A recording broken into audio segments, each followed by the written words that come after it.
All right, so we're going to start again Sounds and good. start from the beginning, the Mosaic Covenant. And we cover a lot in this. We cover the 12 tribes of Israel. We're going to cover Joseph being Messiah ben Yosef, the Exodus, the golden calf, the Ten Commandments, and the tabernacle. Now, remember, we're looking at humanity as a child that's growing. So it was conceived in the Garden of Eden, and it was growing. During each covenant, it seems like it was growing, just like a child would grow. And in this time period, we see that the people in the nation of Abraham, Isaac, and Jacob have so much to learn. God is now writing what he wants from them down and calling for a commitment to follow his ways. God is separating them from the rest of humanity for a special purpose and technical instructions. So, up until this point, very little was written down. I'm not sure if anything was written down. Maybe the first ones we had was the Mosaic writings. Before that, it was just handed down from generation to generation. Like we said, Noah knew Seth, and Seth was, one of the sons of Adam and Eve. So they knew each other, they talked to each other, they told each other everything they needed to know. So Genesis 25 is where we're going to start. This is the account of the family line of Abraham's son Isaac. Abraham became the father of Isaac, and Isaac was 40 years old when he married Rebekah. Isaac prayed to the Lord on behalf of his wife because she was childless. The Lord answered his prayer, and his wife Rebekah became pregnant. The babies jostled each other within her, and she said, "Why is this happening to me?" So she went to inquire of the Lord. The Lord said to her, "Two nations are in your womb, and two peoples from within you will be separated. One people will be stronger than the other, and the other will serve the younger." Oh my, they started even in the womb. The boys grew up, and Esau became a skillful hunter, a man of the open country, while Jacob was content to stay at home among the tents. Once, when Jacob was cooking some stew, Esau came in from the open country famished. He said to Jacob, "Quick, let me have some of that red stew. I'm famished." Jacob replied, "First sell me your birthright." "Look, I'm about to die," Esau said. "What good is the birthright to me?" But Jacob said, "Swear to me first." So he swore an oath to him, selling his birthright to Jacob. Although Jacob used his brother's weakness, Esau could have said to himself, "I will trust in God to provide and not give up what I've been given." So there's a little bit of impulsiveness, I think, in Esau, and maybe exaggeration. Maybe he really wasn't about to die. We don't know. Then Jacob continued on his journey and came to the land of the eastern peoples. There he saw a well in the open country with 3 flocks of sheep lying near it because the flocks were watered from that well. The stone over the mouth of the well was large. So Jacob and Esau, they got into it, and Jacob had to flee because Esau wanted to kill him. There's a long story in there where the father gave the blessing to Jacob because Jacob once again tricked his father by putting on hair to make him seem like he was Esau. So Jacob was quite a trickster there.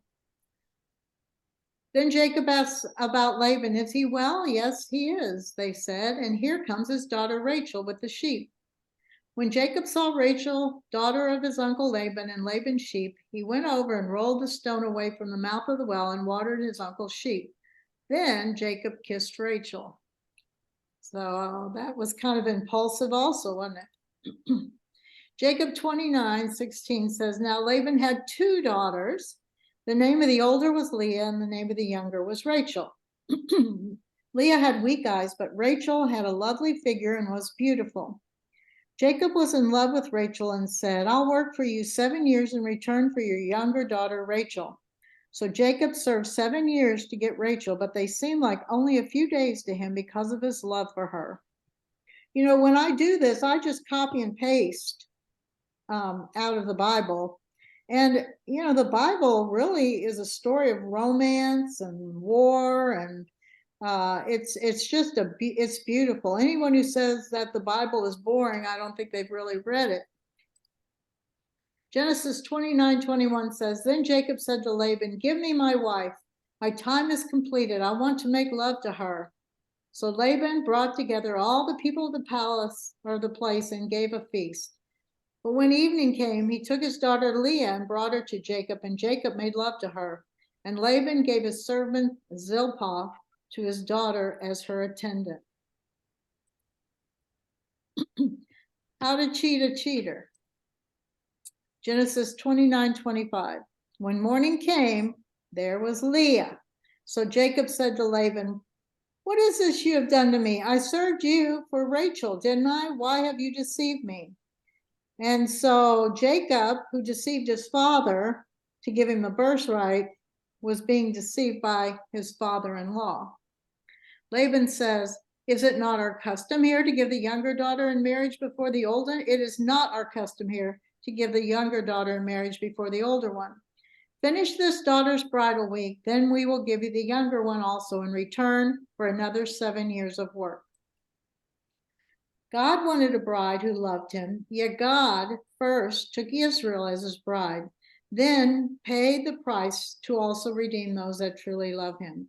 So this is also a picture of the Jews and the Gentiles, and how God wanted a bride that loved him, and he took Israel as his first wife, and his second wife are those who believe him and trust in him and love him. And so we're also his bride. Genesis 29:28 says, And Jacob did so. He finished the week with Leah, and then Laban gave him his daughter Rachel to be his wife. Laban gave his servant Bilhah to his daughter Rachel as her attendant. Jacob made love to Rachel also, and his love for Rachel was greater than his love for Leah.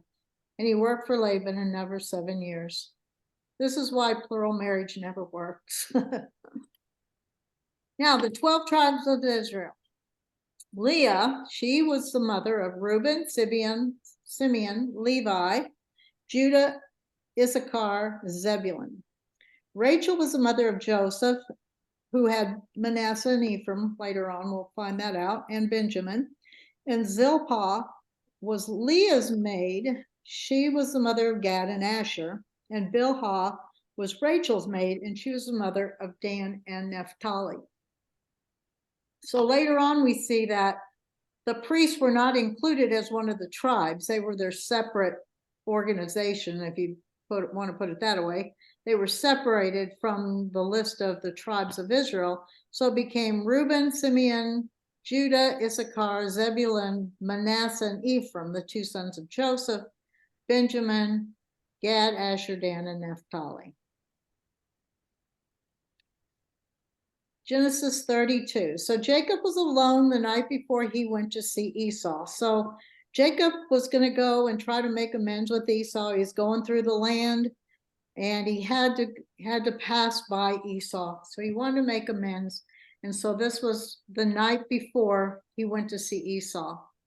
When the man saw that he could not overpower him, he touched the socket of Jacob's hip, so that his hip was wrenched as he wrestled with the man. Then the man said, Let me go, for it is daybreak.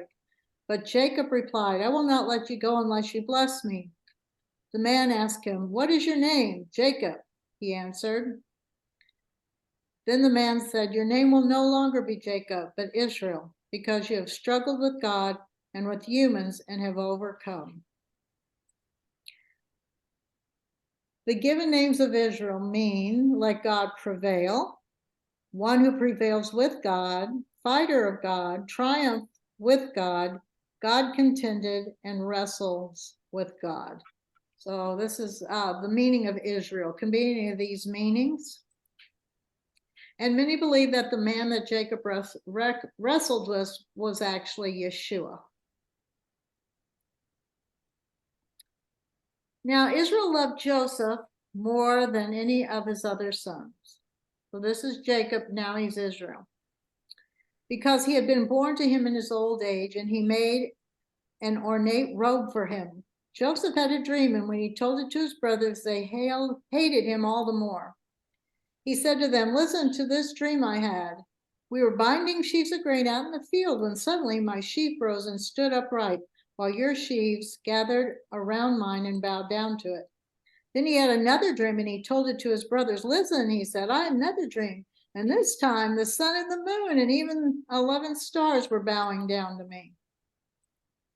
Well, the brothers didn't like that very much, and so they hated him. They knew he was the favorite. You should never have a favorite child. And then he also said they were going to bow down to him. And so they didn't like that very much. So they went out in the field, and Joseph was the one who would bring them food and water while they were out there working. And so one day they were out there, and here comes Joseph to bring them food. And they said, "Here comes that dreamer," they said to each other. "Come now, let's kill him and throw him into one of these cisterns and say that a ferocious animal devoured him. Then we'll see what comes of his dreams." But the oldest son, Reuben, he didn't like the fact that they were going to kill him. So he had some compassion for his brother. So he said, "Come, let's sell him to the Ishmaelites and not lay our hands on him. After all, he is our brother, our own flesh and blood." His brothers agreed. So when the Midianite merchants came by, now we mentioned this last time. Here it says Ishmaelites. So I didn't really check on that, but the Midianites were what were coming by. Maybe they wanted to sell him to the Ishmaelites, but the Midianites came by, and so they decided, let's sell him to the Midianites. His brother pulled Joseph out of the cistern and sold him for 20 shekels of silver to the Ishmaelites, who took him to Egypt. So Midianites must be from Ishmael. That's why they call them the Ishmaelites. I'll have to look that up. I didn't really research that. So when Joseph went into Egypt, everything he did very, very well. And so they put him in Potiphar's house. And pretty soon he rose up to be one of the leaders in the house. So Potiphar left everything he had in Joseph's care, with Joseph in charge. He did not concern himself with anything except the food he ate. Now Joseph was well built and handsome, and after a while his master's wife took notice of Joseph and said, "Come to bed with me." But he refused. "With me in charge," he told her, "my master does not concern himself with anything in the house. Everything he owns he has entrusted to my care." So he was very reliable and he was very trustworthy, and he didn't want to, I think he didn't want to make anyone think that he, as a Hebrew person, could not be trusted. But she got by with it. But Potiphar liked Joseph, so he just, rather than have anything done to Joseph, he threw him in prison. But when he was in jail, he rose to the ranks there too, because they knew they could trust him. And so one day, the cupbearer and the baker, they had dreams. "We both, cupbearer and baker, had dreams," they answered, "but there is no one to interpret them." Then Joseph said to them, "Do not interpretations belong to God? Tell me your dreams." So they told him the dreams, and he told the cupbearer that he would go back into the palace, and he told the baker that he would die. And that's exactly what happened. But Joseph told the cupbearer to remember him when he went back to the palace, but he didn't remember him right away. The chief cupbearer, however, did not remember Joseph. He forgot him. When 2 full years had passed, Pharaoh had a dream. He was standing by the Nile when out of the river there came up 7 cows, sleek and fat, and they grazed among the reeds. After them, 7 other cows, ugly and gaunt, came up out of the Nile and stood beside those on the riverbank. And the cows who were ugly and gaunt ate up the 7 sleek, fat cows. Then Pharaoh woke up. He fell asleep again and had a second dream. 7 heads of grain, healthy and good, were growing on a single stalk. After them, 7 other heads of grain sprouted thin and scorched in the east wind. The thin heads of grain swallowed up the 7 healthy grains, full heads. Then Pharaoh woke up. It had been a dream. Pharaoh sent for Joseph because now, all of a sudden, the cupbearer remembers, oh yeah, I had a dream and no one can interpret it, Pharaoh said to Joseph, but I have heard it said of you that when you hear a dream, you can interpret it. I cannot do it, Joseph replied to Pharaoh, but God will give Pharaoh the answer he desires. So Joseph did not take credit for what he was about to do. He gave all the credit to God. Then Joseph said to Pharaoh, the dreams of Pharaoh are one and the same. God has revealed to Pharaoh what he is about to do. And now Pharaoh now let Pharaoh look for a discerning and wise man and put him in charge of the land of Egypt. So Pharaoh asked them, can we find anyone like this, one in whom is the Spirit of God? So the interpretation of the dream was that there was going to be 7 years of abundance and then 7 years of famine.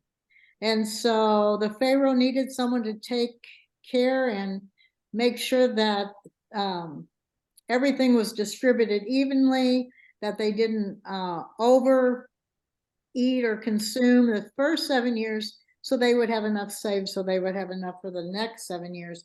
But he needed someone that he could trust. And so Joseph had shown himself to be trustworthy. You, Joseph, shall be in charge of my palace, and all my people are to submit to your orders. Only with respect to the throne will I be greater than you. When all Egypt began to feel the famine, the people cried to Pharaoh for food. Then Pharaoh told all the Egyptians, go to Joseph and do what he tells you. When the famine had spread over the whole country, Joseph opened all the storehouses and sold grain to the Egyptians, for the famine was severe throughout Egypt.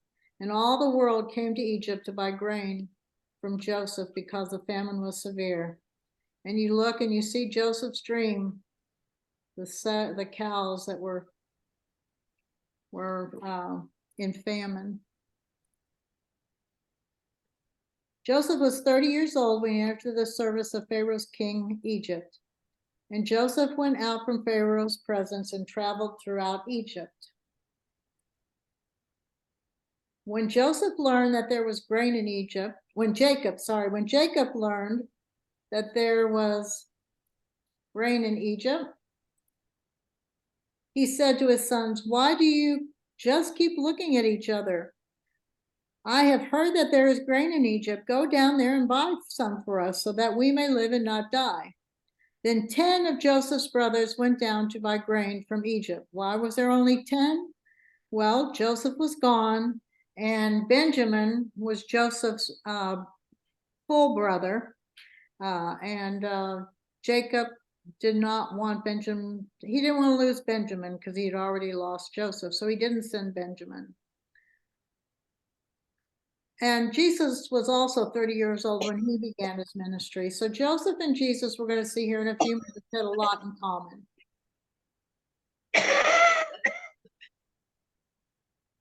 Let's see. So the men took the gifts and doubled the amount of silver, and Benjamin also. So there's a lot to this story. I didn't put all of it in. I know you can read it, and some of you probably know. I think Joseph was testing them. And of course, they didn't bring Benjamin at first. He wanted to see Benjamin. He wanted to see the whole family. He wanted to see if they would kill Benjamin. So he did a lot of manipulating, putting the gold cup in Benjamin's sack, seeing if they would sacrifice themselves for Benjamin.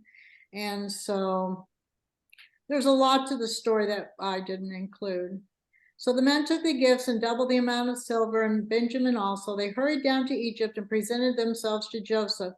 The steward took the men into Joseph's house and gave them water to wash their feet and provided fodder for their donkeys. When Joseph came home, they presented to him the gifts they had brought into the house, and they bowed down before him to the ground.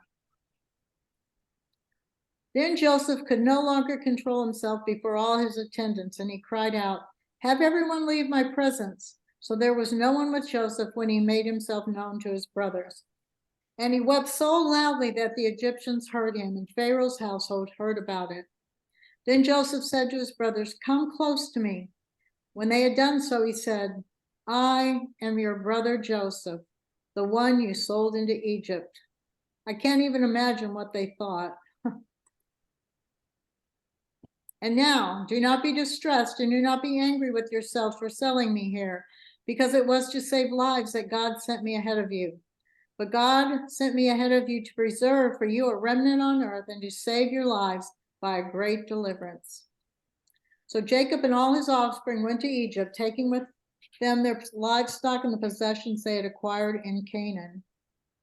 And Pharaoh said to Joseph, "Your father and your brothers have come to you, and the land of Egypt is before you. Settle your father and your brothers in the best part of the land. Let them live in Goshen. And if you know of any among them with special abilities, put them in charge of my own livestock." So Joseph was very well loved and his family was accepted. Now we're going to look here at, hold on just a minute. So we're going to look at Joseph as a picture of Yeshua, the suffering servant. So there's a lot of similarities. In fact, Yeshua is, the Jews believe in two Messiahs, Messiah ben Yosef, someone who would come and suffer, and Messiah ben David, someone that would come and rule. But they thought that would be one person, that person would suffer and overcome and then rule. But we know that Yeshua came twice, the first time to suffer, the next time he will come to rule. And so we're going to look at the similarities. His family wanted him dead and thought they had killed him. He was sold for pieces of silver. So Yeshua's family, of course, were the Hebrew people. And the Pharisees, the Sadducees, they wanted him dead and they thought they'd killed him, but they didn't. He was sold for pieces of silver. He was unjustly persecuted for his righteousness. He was a servant to all those he met. God made him a ruler to save the nations. And in the end, when his family was about to die, Joseph saved them. He was about 30 years old. Yeshua's ministry began at 30, and when he comes again the second time, it says that they will look upon him who they thought they'd killed, and they'll weep as one who weeps for their lost one, and they'll all understand. They will weep just as Joseph's family wept, and Yeshua will weep over his family also. When they finally realized they were bowing down to their brother they thought was dead, they wept in repentance. Instead of judgment, Joseph forgave them and gave them the best land in Egypt. So Yeshua will forgive them. We're not going to go through Isaiah 53 again tonight, but it's beautiful, and we see a picture of Yeshua. Now, there was a new king over Egypt who did not know Joseph. And he said to the people, "Behold, the people of Israel are too many and too mighty for us. Come, let us deal shrewdly with them, lest they multiply. And if war breaks out, they join their enemies and fight against us and escape from the land." Therefore, they set taskmasters over them to afflict them with heavy burdens. They built for Pharaoh store cities, Pithom and Ramses. I'm not really sure how to pronounce that.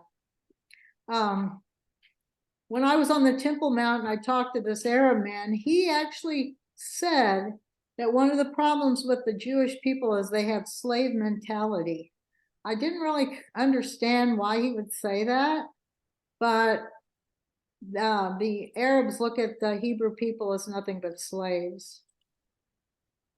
Then the king of Egypt said to the Hebrew midwives, "When you serve as midwife to the Hebrew women and see them on the birth stool, it is a son, you shall kill him, but if it's a daughter, he shall live."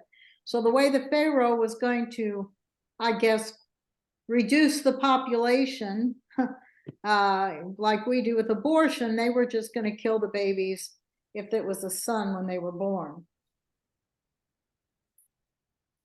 The Pharaoh commanded all his people, "Every son that is born to the Hebrews you shall cast into the Nile, but you shall let every daughter live." Now a man of the tribe of Levi married a Levite woman, and she became pregnant and gave birth to a son. When she saw that he was a fine child, she hid him for 3 months. But when she could hide him no longer, she got a papyrus basket for him and coated it with tar and pitch. Then she placed the child in it and put it among the reeds among the bank of the Nile. And so this is where Pharaoh's daughter would come and bathe. And she saw the baby, and she was, like any woman, oh, he's so cute, and so she took him in. And then Miriam said, hey, do you need someone to nurse the baby? And actually, Moses was probably raised by his real mother the first 5 years, because they tend to nurse the babies or the children until they were 5. And so he got to learn a little bit about his heritage and who he was before he went into the palace. So he grew up in the palace. He learned about the things in the palace for 40 years. For 40 years he was there, and he learned a lot. He learned how everything functioned. One day after Moses had grown up, he went out to where his own people were and watched them at their hard labor. He saw an Egyptian beating a Hebrew, one of his own people. Moses could have even made friends with some of the Hebrew children when he was little, and maybe he kept in contact with them, and he knew he was a Hebrew, because it says here he knew these were his people. Looking this way and that and seeing no one, he killed the Egyptian and hid him in the sand. When Pharaoh heard of this, he tried to kill Moses, but Moses fled from Pharaoh and went to live in Midian, where he sat down by a well.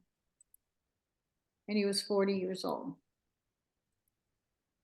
Now Moses was tending the flock of Jethro, his father-in-law, and he led the flock to the far side of the wilderness and came to Horeb, the mountain of God.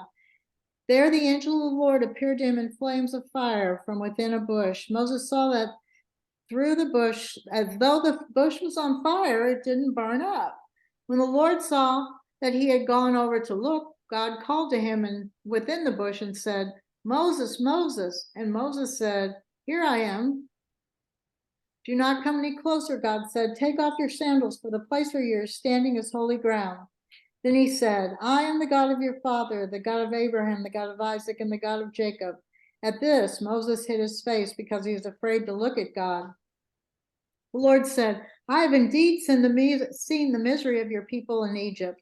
I have heard them crying out because of their slave drivers, and I am concerned about their suffering.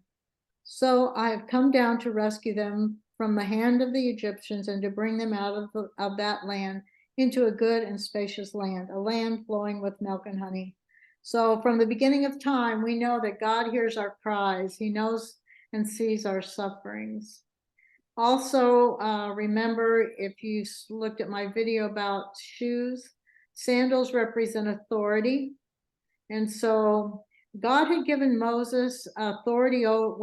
He was raised as one of Pharaoh's children, even though he was like adopted, and he had to strip all of his authority before he came into the presence of God. And so we have no authority except God's authority. Now Moses was 80 years old when he returned to Egypt. So he's 40 years in Egypt, and he learned the ways of the Egyptians. Then he was 40 years in the wilderness trying to strip away some of that Egyptian learning. And he learned about his probably heritage because he lived with his uncle. And then he was sent back when he was 80 years old. So remember, 40 represents a time of change. So God was changing him into a man of authority in the first 40 years. Then he was changing him into a man of servant, a shepherd in the fields and working for his father-in-law. And then the next 40 years, he would become a leader. So now I'm sending you to Pharaoh to bring my people, the Israelites, out of Egypt. Moses answered, what if they don't believe me or listen to me and say, the Lord did not appear to you, or the Lord didn't appear to you? Then the Lord said to him, what is that in your hand? A staff, he replied. God gave Moses many signs and wonders. So he told him all the things that he could do. Take this staff in your hand so you can perform the signs with it. So Moses went back to Egypt and did as the Lord commanded. Of course, remember he said, he couldn't do it. And so God said, you can take your brother Aaron with you, and Aaron will help you. Exodus 6:6. Therefore say to the Israelites, I am the Lord, and I will bring you out from under the yoke of the Egyptians. I will free you from being slaves to them, and I will redeem you with an outstretched arm and with mighty acts of judgment. I will take you as my own people, and I will be your God. Then you will know that I'm the Lord your God, who brought you out from under the yoke of the Egyptians. And I will bring you to the land I swore with uplifted hands to give to Abraham, to Isaac, and to Jacob. I will give it to you as a possession. I am the Lord. Moses reported this to the Israelites, but they did not listen to him because of their discouragement and harsh labor. They couldn't believe it. They just couldn't believe it. Then the Lord said to Moses, go tell Pharaoh, king of Egypt, to let the Israelites go out of his country. But Moses said to the Lord, behold, the people of Israel have not listened to me. How then shall Pharaoh listen to me? For I am of uncircumcised lips. He was uncircumcised lips means he was imperfect, unclean, lacking authority because of his crimes. What he wasn't accepted. And the Lord said to Moses, see, I have made you like God to Pharaoh, and your brother Aaron shall be your prophet. You shall speak all that I command you, and your brother Aaron shall tell Pharaoh to let the people go out of his land. But I will harden Pharaoh's heart, and though I multiply my signs and wonders in the lands of Egypt. Someone was telling me the other day that the word here, the Hebrew word for harden, wasn't really harden. It was more like he was going to make his Pharaoh more stubborn in what he thought. He was going to allow him to be more stubborn. It's more of a stubbornness rather than a hardness. And that God allowed it. He didn't really make Pharaoh that way. Pharaoh's naturally that way, but he allowed the Pharaoh to have a stubborn heart. Now, we've done a lot of this. We went over what all the plagues of Egypt was, but we're kind of just review here. The first plague was he turned water to blood. The second, the frogs, the gnats, the flies. The Egyptian livestock all die. Their boils, hail, locusts, darkness. And the first ones, remember, are plagues of sinful living. So all these were gods, and the gods were things that they did that were sinful. The next one was gods of their health. The Lord said, I am in charge of your health. The next is God of the environment. So the hail, the locusts, he took care of the environment. The darkness, remember they worshiped the sun. And then, of course, the last and final plague, death of the firstborn. And this is redemption from slavery. A lot of people will say that the blood over the doorpost was a cross, but actually it wasn't a cross. It looks like the letter Het. Het is the 8th letter, and its numeric value is 8. The number 8 symbolizes a new beginning. For there are 7 days in a week, then the 8th day is the beginning of a new week. The 7th year is the Shemitah year, then the 8th year starts a new beginning. If the history of the world goes for 6,000, then the 7th is the 7th day of rest. 1 day is like 1,000 years. Then God said he would create a new heaven and a new earth. So Het means life. They use it for Chaim. Chaim is life. Lachaim, to life, to life. So the blood over the doorpost, symbolizing the Het, was a symbol of entering new life. The blood is going to give new life. I like that. I think it's beautiful that the blood over the doorpost is a symbol of new life. If we accept Yeshua's blood in our life, he gives us new life. Miss Sue? Yes. What's Shemitah year? Shemitah? Okay, yeah. So every year they were supposed to allow the land to rest. So they Every go, year, every 7 years. yeah. So they go 6 years planting and reaping. And then on the 6th year, God provides double, just like he did in the desert. You know, in the desert, he gave them manna. And on the 6th day, the manna was doubled. And then the 7th day was rest. So they didn't go and collect the manna. And in the Shemitah year, you had to let the ground rest. Now, later on, because they did not observe the Shemitah year, they were taken into captivity in Babylon. So it's very important. God will have his land rest because Israel is God's land. Now, what they do now in Israel, they do keep the Shemitah, but the thing is, they don't all keep it at the same time. So, in other words, like let's say a landowner has 7 acres. Okay, well, each year he's going to have a different acre rest. So he won't have to, you know, they need that produce in order to feed the people of Israel. So, but the land has to rest for 1 year out of 7. It doesn't Okay, so say every 7 years, huh? every 7th year then? Yeah, every 1 out of 7 years. It doesn't really say that it has to all be resting at the same time, is what I'm saying. So like every year they could let land rest. Okay, I get it. Thank you. Yeah. That's what they do now. I don't know. I read through it, doesn't really say that all the land has to rest at the same time. It's just God said, just like people need rest 1 day a week, the land needs rest 1 year out of 7. So the land is important too, it needs rest. The first Hebrew month of Nisan was established by God as the beginning of their spiritual salvation. We talked a little bit about this.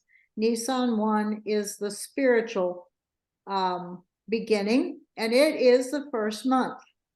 The Lord said to Moses and Aaron in the land of Egypt, "This month shall be for you the beginning of months. It shall be the first month of the year for you. Tell all the congregation of Israel that on the 10th day of this month, every man shall take a lamb according to their father's houses, a lamb for a household." So if you want to look this up, it's Exodus 12. And so this was the beginning where God was preparing them for their freedom. And it's physical freedom, and for us, it's a freedom from slavery of sin.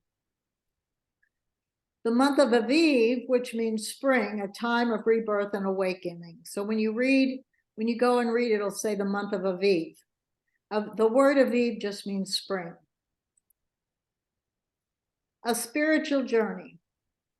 So we're going to look at this spiritual journey, the barley harvest. The start of Nisan 1 indicates that the barley is ready for harvest. So when the barley is ready, it's going to be harvested. Barley represents the Hebrew people that are faithful to God. So when God called Moses, he knew that the people were ready to follow him, to follow God, not Moses necessarily. The journey from Nisan 1 until they entered into the promised land reveals to us all God's plan for the future and how we should live in this world to be healthy, happy, and holy. If you want to know more about the biblical meaning of barley, I have a video that talks about the barley and everything about the barley, what the barley was, how it grew, how they harvested it. It's a beautiful picture of what God did for the Hebrew people. And those are some of the things we might go over while I'm still trying to work on my other PowerPoint presentations. And this would be one we might want to go over, is the biblical meaning of barley. Today, in the month of Aviv, spring, you are leaving when the Lord brings you into the land of the Canaanites, Hittites, Amorites, Hivites, and Jebusites, the land he swore to your ancestors to give you, a land flowing with milk and honey. You are to observe this ceremony in this month. This observance will be for you like a sign on your hand and a reminder on your forehead that this law of the Lord is to be on your lips, for the Lord brought you out of Egypt with his mighty hand. So this caught my attention because we see this in Revelation, when the sign of the Antichrist is going to be our hand and on our forehead. And so God says the observance of these things are like a sign on our hand and a reminder on our forehead. There's another place too. I don't know if I wrote it down. This is the one in Revelation. A third angel followed them and said in a loud voice, if anyone worships the beast in his image and receives the mark on their forehead or on their hand, they too will drink the wine of God's fury, which has been poured full strength in the cup of wrath. They will be tormented with burning sulfur in the presence of the holy angels and of the Lamb. So I don't know, it just seemed interesting to me that observing the Passover was a sign, just like the Antichrist was going to want you to worship him as a sign. I just thought it was interesting. Exodus 14 says, when the king of Egypt was told that the people had fled, Pharaoh and his officials changed their mind about them and said, what have we done? We've let the Israelites go and have lost their services. We've lost our slaves. Then the Lord said to Moses, why are you crying out to me? Tell the Israelites to move on. Raise your staff and stretch out your hand over the sea to divide the waters so the Israelites can go through the sea on dry ground. Then the Lord said to Moses, stretch out your hand over the sea so that the waters may flow back over the Egyptians and their chariots and their horsemen. So the Israelites got through the sea, and then the Lord allowed their enemies to get into the sea, and then he closed them up so that they couldn't come after them. And when the Israelites saw the mighty hand of the Lord displayed against the Egyptians, the people feared the Lord and put their trust in him and in Moses, his servant. Of course, as we know, that didn't last very long. This is a picture of baptism, being brought out from the bondage of sin. The power of sin is destroyed, and putting our trust in God to start a new life. So their escape from Israel is a picture of us being taken out from the bondage of sin. Going Escape from through the Egypt. water is a picture of the power of sin being destroyed, and putting our trust in God when we rise to newness. We say rise to newness of life. Somebody have a question? I was just saying, when they left Egypt, because you accidentally said Israel. Oh, thanks. Yeah, they left Egypt. They're going to Israel. I know, I get to talking. All right, so here's a picture. I thought a picture would be good. Some people believe that this is where the big crossing was, but I was told that you can walk across this. This was no big deal. And then some people said that this part right up here was Goshen. So I don't really know, but we do know that if you see the red arrow here, they started up here and they went down all the way down here. And it's pretty well, they've done a lot of excavating. You've probably seen videos and things of it where they found chariot wheels, and they found a bridge under the water where the people could walk right here. And then Midian is over on this side. So some people, the old Bibles and things, they'll tell you that they were here in the wilderness of the Red Sea. But when they've done a lot of excavations and archaeology and stuff, they feel like this is probably the path that they took. Now, Nisan 1, Moses goes to the Pharaoh. Remember that God said this was the beginning. He goes to the Pharaoh. From 2 to 14 were the plagues of Egypt.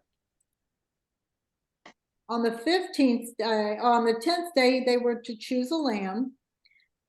On the evening of the 14th day, they were to sacrifice that lamb and put the blood on the doorpost. On the 15th day, they left Egypt. On the 18th day, they crossed the Red Sea. So it took them 3 days. So I don't really think they were here, and it didn't take them 3 days to get over here. So at that dot at the top, it didn't take them 3 days to get there.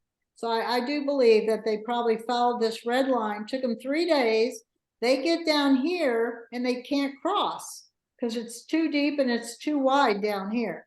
Up here, it wasn't deep and wide. I love that song, Deep and Wide.